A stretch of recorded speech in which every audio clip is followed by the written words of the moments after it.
Why don't we go ahead and get started.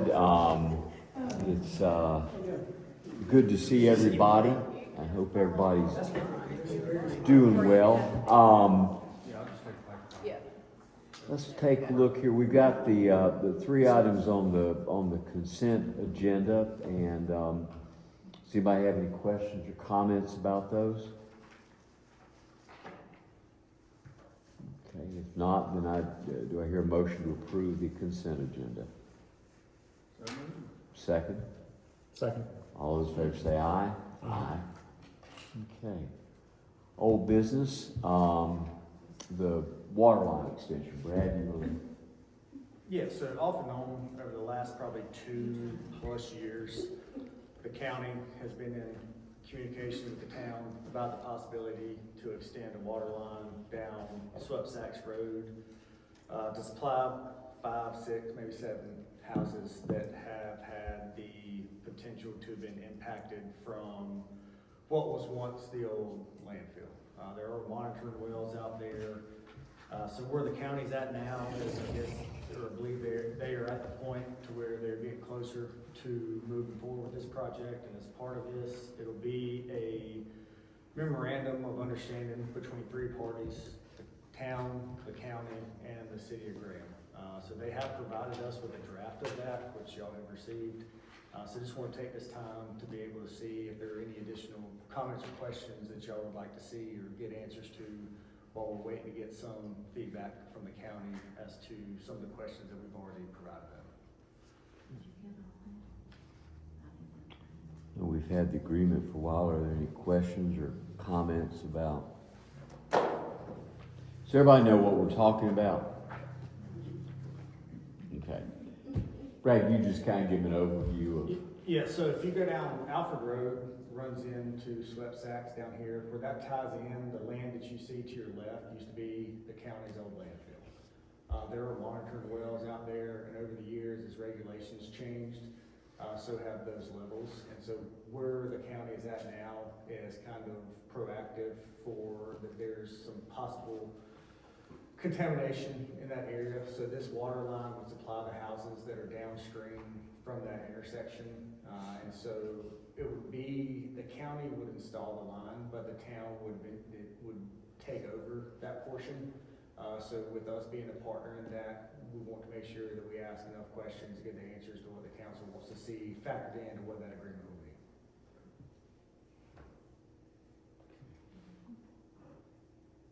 Do the existing property owners have any, strong feelings? I mean, I'm assuming they're fine getting water from us and everything? No strong So all that opinions? communication has been with the county. Okay.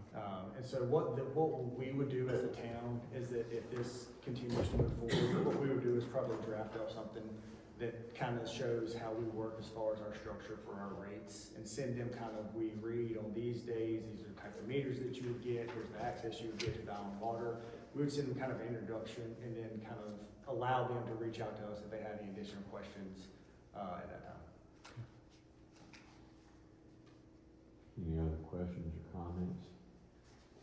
When do you, what kind of timetable do you think we're on right now? I mean, are they ready to move forward on this? They've not provided us with the time frame, but they do understand that there'll likely be some back and forth between us and the other parties. So right, so there are 7 or 8 homes that'll be impacted. In that area.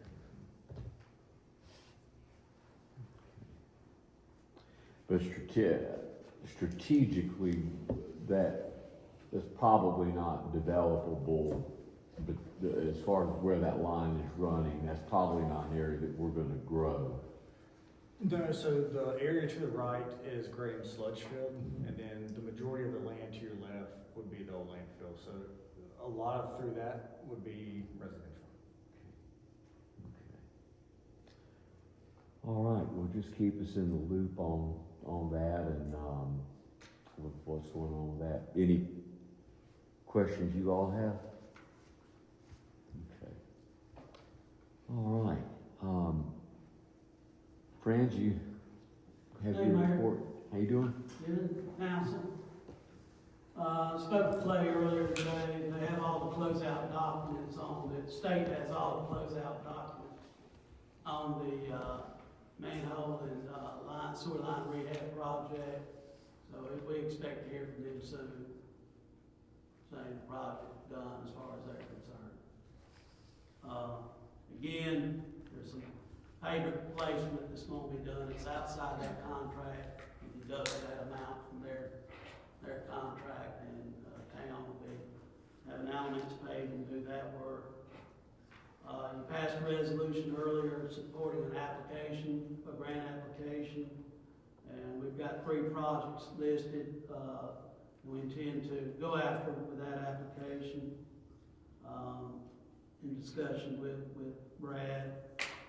Plan review, we're wrapping up the sheets plan review, there's some stormwater plan revision.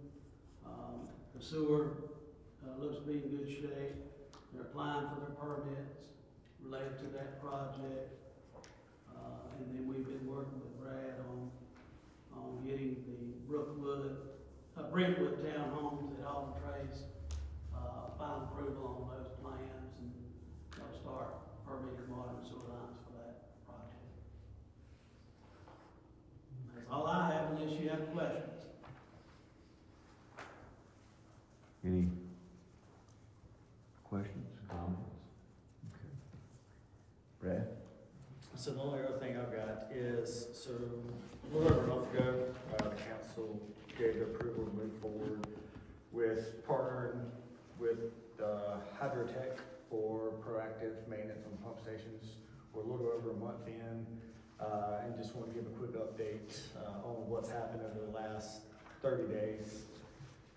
So each week they allot 4 hours, and a lot of the times each pump station doesn't require an hour apiece. So what they do is, on average, if 3 of the pump stations take 30 minutes, then they'll have 2.5 hours to devote to another. As we've mentioned over the last year or so, a lot of attention and time and money has been put into Alton Trace. That's been what's happening with these folks over the last couple weeks. And so what they've done is they have been able to clean out some debris that they found in air release lines. They found a broken shaft on one of the pumps for which they replaced on site. In the past, what we would have to do is take that pump out of service, get somebody to come in, rebuild it, and then reinstall it. They've discovered some possible blockage. They've ran some sewer rods down the line to remove the suction elbow and jetted lines to be able to keep that line clean. They've rewired a high level flow directly to an alarm channel to better give us communication if there is an issue there with a high level.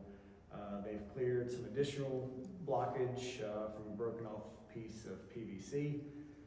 So far, we as staff have been pleased, again, based on what they've done and their proactiveness, and being able to identify the areas for which staff historically has not been able to do. So in summary, you feel like we're Yeah, in summary so far, for what the investment is on a monthly basis compared to what they've done, especially being able to repair one of the motors on site, has been in itself a recoup of that investment. What other kind of things have you got for us? So the other thing, and I've mentioned this in the email, and it's still early, so the town's been informally made aware that there may be an interest in renaming a stretch of 119. Honda has started evaluating or giving some consideration to that. As part of that, with all the roads, so the majority of the roads in the town being DOT, the town would need to approve a resolution that shows that they do support that type of venture. So I've spoken with the chamber, who has originally informed the town of what may come. So once additional information is made available, I'll share that. There are a number of steps that would need to be taken. Fire department for them as far as response. The county would be involved in that as well. The property owners, any other service agents, postal service. So there are a number of variables, but at this point, the chamber has asked to see if there would be any openness to a option such as that, once it is potentially formally made. Does anybody have any questions or thoughts about that? What, have they like done like an actual demarcation of where they wanted to officially become Honda Way or whatever? They've not done that specifically, but they have mentioned that potentially from the intersection of 54 down to the intersection of 119 and Jim Minor. So that single stretch just past the high school where they've installed that new stoplight, back up to 54. It'll require a whole lot of people to change their address, all the people that mail things to them. So that's something that they're looking into to see the number of parties that would be impacted, and that's something again to factor in. And that's what, does Alexander Wilson, is their official address on 119 or is it on 54? I believe theirs is 54. Drew, did you have to go through that when they changed this to Darrell Newton Drive? I went through that. Okay. If you had a P.O. box that said Swepsonville, you can still leave it P.O. box, say 81 Swepsonville, but you still have to go to the ground post office to open your P.O. box. Right. But if you got rural mail carrier delivery, Yeah. then you have a ground address. But did it, say for example, if you all put your old address, 2 years later, somebody sent, after it was changed, and somebody sent you a letter to Swepsax Road, which I guess is what it was before that, right? So Did it still get I delivered? can speak a little bit because I still get email occasionally to Swepsonville Road. Okay, So that works fine. okay, The part that was kind of rough is more with UPS, FedEx, now DoorDash, that kind of thing, Google Mhm. Maps. That took a long time for it Okay. to catch up. So there was Okay. a lot of confusion at that. okay, And it's probably quicker now with technology being 15 years advanced. right. I mean, When? most of those apps and stuff, I think probably run off of like a Google-based map or something, so everything would probably change all at once. Like Right. OSM data can be updated like that, and it pushes it out to everything. Yeah, So, when they did their, it was still very new. Yeah. So it took a while. Okay. And is there a process where all the people along the stretch of road are notified that this is taking place? As it becomes more formal. Yeah, I mean, once they got in that approval, say the council said it was okay to move forward, then they get a heads up that that's going They'll be on. notified. how many houses? 'Cause I'm trying to think of the borders. I know Autumn Chase is Swepsonville, but most of those houses are sort of in the development. How many actual Swepsonville addresses would be impacted? And all the trains. When in the Autumn Chase, all of those like interior roads. How many people live in Swepsonville that actually have an address frontage on? So the way that our town limits works through there would probably be, I think, less than 10. That's what I was going to say. Can't be. There's some gaps. There's some in there. gaps. Yeah. So okay. But would it be, and I'm getting way into the weeds, but it's probably good to talk about this in advance of it. Those people have Hall River mailing addresses. Will that continue to be a Hall River? I would assume somehow Graham, I believe the remaining are Hall River. So I would suspect that they would stay the same, being that it's still 119 now, Yeah. and it's split between those two. Okay, all right. U.S. Postal Service doesn't like to change stuff. That's right. Zip code won't change. That'll be the biggest block to jump over for this whole thing will be making the Postal Service happy. I imagine the school board wouldn't be too happy either. Yeah, because I mean the new high school would be on Honda. Yeah, that's weird. Not weird, but Well, if it just goes up to Jim Minor Road, the new high school is north of Jim Minor Road, or on the Mebane side of that, so that wouldn't change, would it? No, yes, sir. Yeah, so the high school is in that stretch. the high school is 54 down to, so it's an intersection of 54 and Main Street and 119. Okay, Down to the I don't know, intersection. I'm sorry, you're right, I was thinking, for some reason I had in my head that the high school was on that, okay. This is a Swepsonville Town Council meeting, isn't it? Just want to make sure. We could always look at Plan B instead of going 54 all the way to Jim Minor. Just go from 54 to the edge of the Honda plant. affect about 8 to 9 residents versus going all the way to Jim Minor. Big thing to look at if they get serious about it.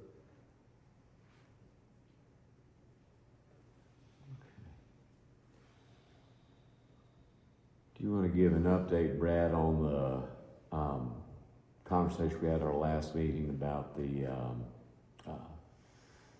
access? Yeah, for so pump station? we're continuing to work through, we've had some internal discussions on what a potential agreement would look like. One of the next steps we want to do is we want to meet with the developer to get some timing on when they plan on doing a easement or an access easement that is already in that area to see what their plans are, again, for the timing of seeing that finished. Then therefore, we will factor that into the consideration and then work towards having something drafted. I have notified the two property owners and let them know kind of where we are, and told them that it could possibly be the May meeting, that we have something together, but it's unknown at this time, that they are aware that there are some more variables for the town to consider. Okay. All right. Again, thanks all of you for being here. Are there any questions or comments that you all have tonight? Yes, ma'am. It may be, well, I couldn't hear, so I may be repeating what's been said. I know that you're waiting till you get some place that you can have sound or something, but could you just pass the microphone around or do something? And when we come, I don't know if anybody else heard anything or not. I've got my hearing aids in, but I don't know what he's saying. That's just a comment. But the other thing, I happen to notice that there's a Swepsonville sign coming down the road by the Honda plant, coming down that way. And it occurred to me, I haven't seen any signs anywhere else. No signage saying, like when I'm coming down 54, it doesn't say Swepsonville anywhere, does it? Is there a sign up there? It does? Yes, ma'am. There's one on 54, both of the town limits on 54. There's the one up there near that Honda R&D facility that you see. There's one coming up here on Swepsack Road. There's one coming across the bridge down Swepsack Road. I think we've pretty much got all the entries. I believe all the points are. It's not covered up with weeds, is it? Not that I know of. Down 54, I've never. Anyway, I'm showing that not only can I not hear, I cannot see. So, I think I said all I wanted. We all get that way. Well, yeah, What'd you say? at least I brought some laughter. That's good, that's good. Anything else? Yeah, I wasn't here last month. It would have been nice because you had, a conversation about some stuff going to Court Hills. And anyway, the big 3.5-story hole in the ground's been filled. It's completely filled. Okay. I got pictures of it if you want to see it. It's completely filled. That has got to be the most interesting process that we all watched. We watched them dig it out, and then we watched them bring in trucks after trucks after trucks. I mean, it's unbelievable how many trucks came to fill that hole back. But anyway, that's from here to there. I mean, we still talk about that. I talked to one of the guys today about it.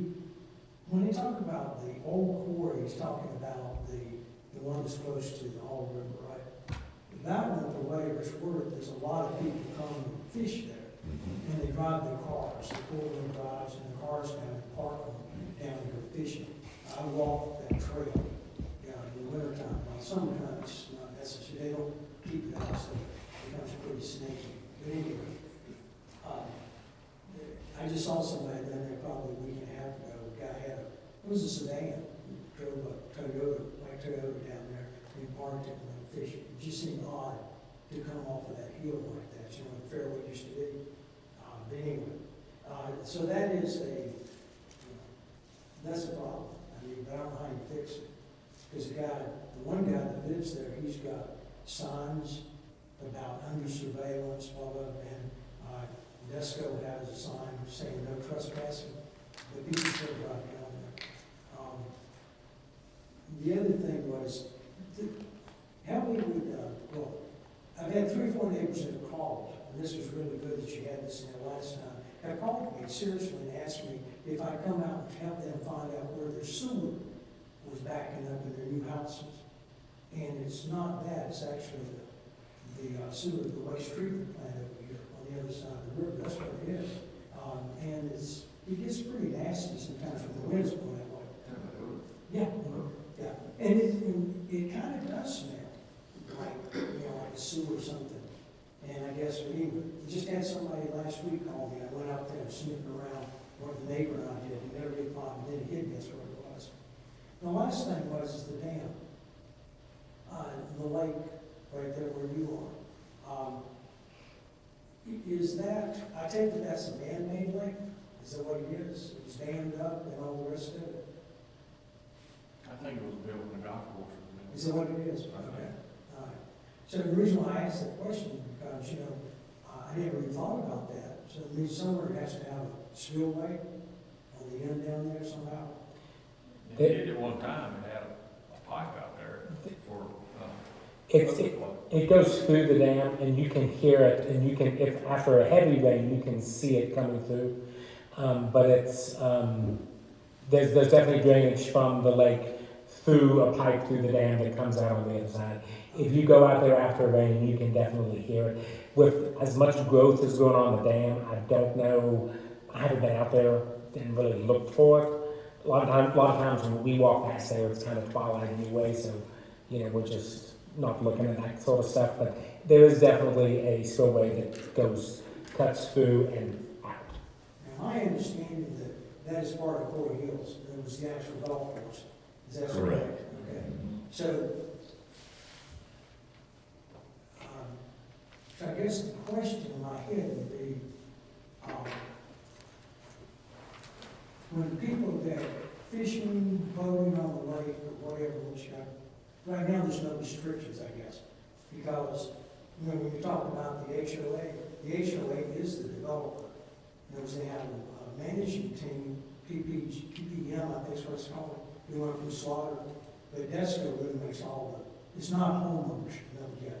So and I don't know if we're gonna get the homeowners because until they do phase 3, it has to be 100% participation. So I don't know what they're gonna do. I don't know if you heard anything about phase 3, we haven't heard anything. So I'm not so sure we're gonna switch over. But basically, they run it.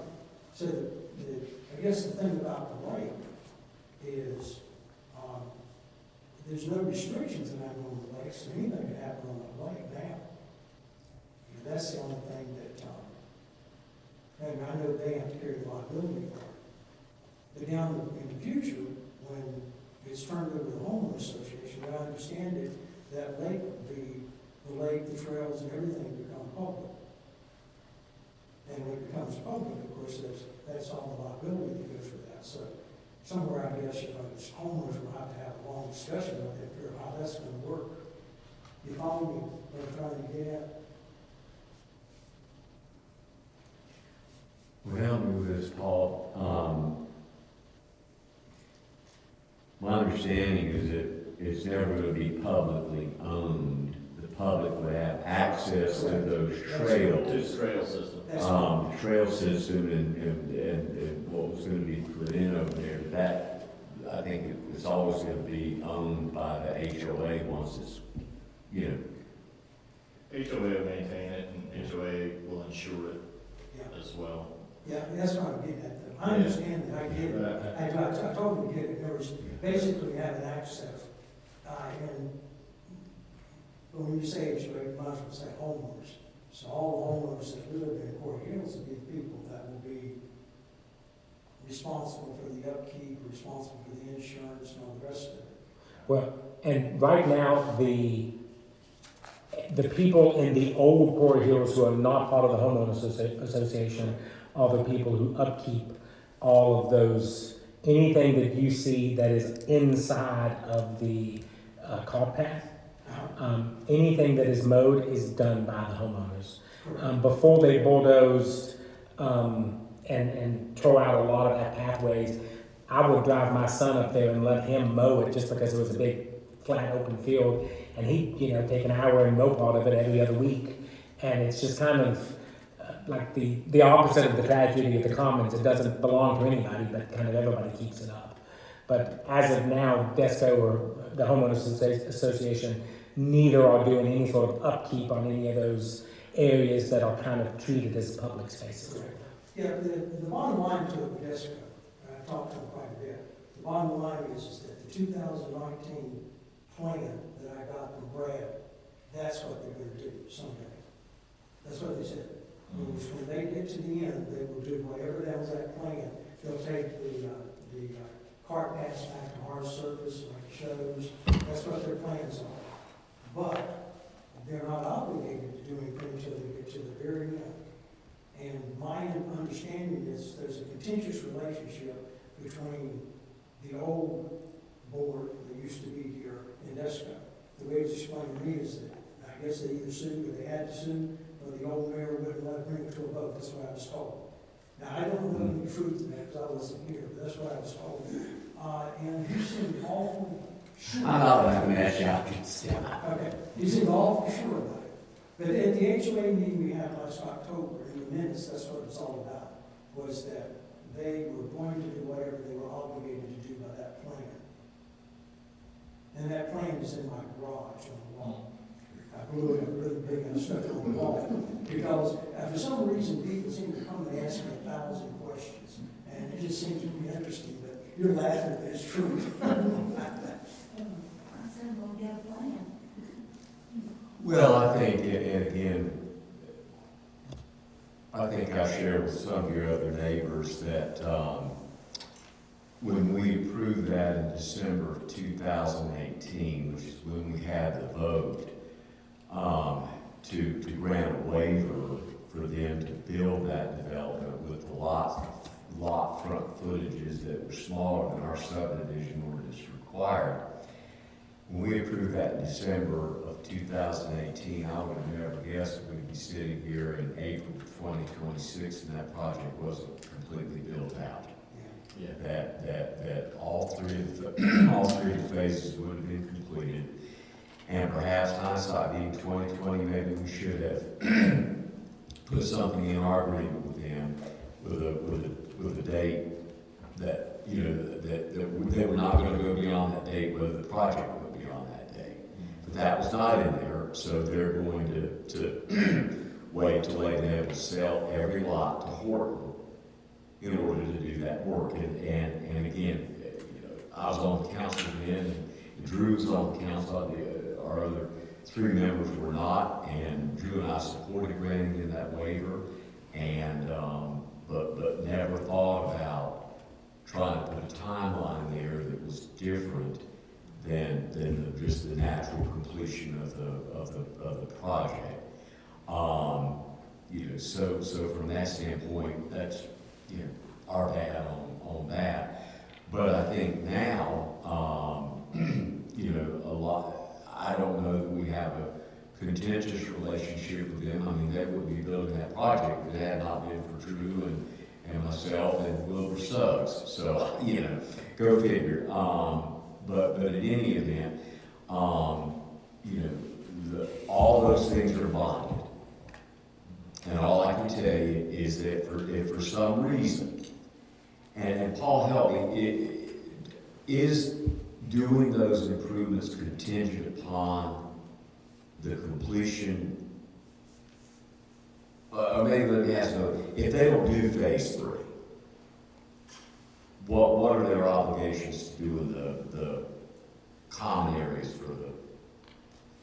I haven't looked at that agreement in a long time, but I know there are triggers in there that would trigger the bonds that would allow us to complete them, but I'd have to go back and take a look and see what that timing was.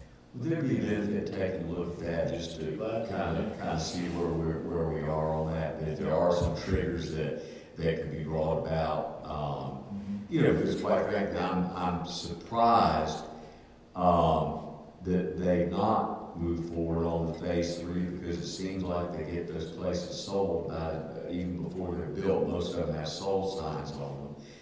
And so I've been a little bit surprised that they haven't come back to us about phase 3, but if they don't, if they never do it, it's probably worth looking into, because they do, all that's bonded and so there'll be funds to complete that work in the event that for whatever reason, they don't fulfill that. Does that make sense? It does, it makes a lot of sense. The west side is finished, except for phase 3.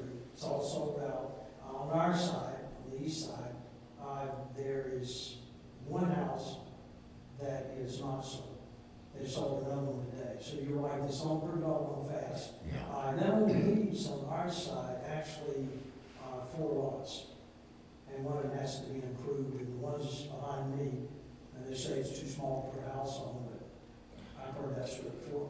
I've been working that, and then the other 2 are about the sales center. So yeah, it is, that part is filled out. They told us at the meeting last fall that they were going to start phase 3 in the spring of this 2026. But the last time I talked to one of the guys at Desco, my impression was that it is all depending on Horton. You know, Horton's willing to up front to say, yes, we're going to do this. But some of the Horton people, of course, are leaving because they don't have any more houses to build, because they don't have any more lots yet. So it'll be interesting to see. But you know, I think the thing that I've said this to Brad before, I think the town of Swepsonville is sitting on the gold line. And in other words, when I look at Quarry Hills, and I think what Quarry Hills could be, without a whole lot of extra stuff that's not already planned, that could be a pretty neat place for people in the town that, you know, whether it's your neighborhood or any of these neighborhoods, that could be a pretty neat place, you know, to go because of the lake, and there's a nice area, it's a lot of openness, it could be really, really nice. And the way it's set up, we understand the plan, that any improvements that are put on those vacant lots we're talking about, that becomes public access. So that means that's pretty cool. You think it's kind of like a park, if you want to call it that. But my only fear that if I see in the neighbors that we have, and for whatever, like I said, a lot of people share the thoughts, I call them delegating sometimes. I tell them this is the last thing we want is our neighborhood to become disenchanted hills. Because I hear people, and I realize a lot has to do with the fact that we're older. You know, there's a lot of people on my side, or my age, are older. You know, and you know, I want to, me and I talked on Sunday for a long period of time. We want this to be special. You know, I didn't come here because I wanted it to be not special. I wanted it to be special. Absolutely. I mean, after all, we got Alex. Everybody, that makes it special. And to build on something you said about the different phases, the plat map that I've seen has all the different phases, but there's also individual lots in the existing Quarry Hills neighborhood that are also listed for sale that are part of those, and those are going to be incredibly difficult to build on. And those 3 you're talking about, there's 3 of them? Well, there's 2 that are right past my house, where the cutback is down at, it's 2 or 3. But those are not easy lots to build on. And if those have to be built and sold in order for them to meet 100%. Yeah, and those 3, interesting on those 3 in the plan that Brad gave me, that actually showed that they were going to be built at the very beginning. Mm-hmm. That's what it says. It says Those- something about built with 1A something. Yeah. And that would have been built up front. But you're right, those would have to be walkout lots. And, Yeah. Yeah, I don't see how you build on that, because that'd be right there where the green is. Yeah, and there's with the car path that goes, yeah. Yeah, you're right. You're right. But trust me on this. If it's done right, it'd be a great thing for the town of Swepsonville. Trust me. Because, you know, you think about how much open land that is, that would be very special. Because, you know, the lake is pretty. Well, Yeah, it's very pretty. Of course, now it's down some because of the drought. That's the last thing I wanted to ask you, and I'll let you go. Is there any talk about water restrictions yet? I know Raleigh's got water restrictions, Charlotte does. In this area, is any you heard anything? We buy our water from Graham, so. We've not heard anything from them. Anybody else have anything? Well, I'm glad that you all are here. Any council members have anything that they want to share or bring forth tonight? If not, then do I hear a motion to adjourn? Second? Second. All those in favor say aye. Aye.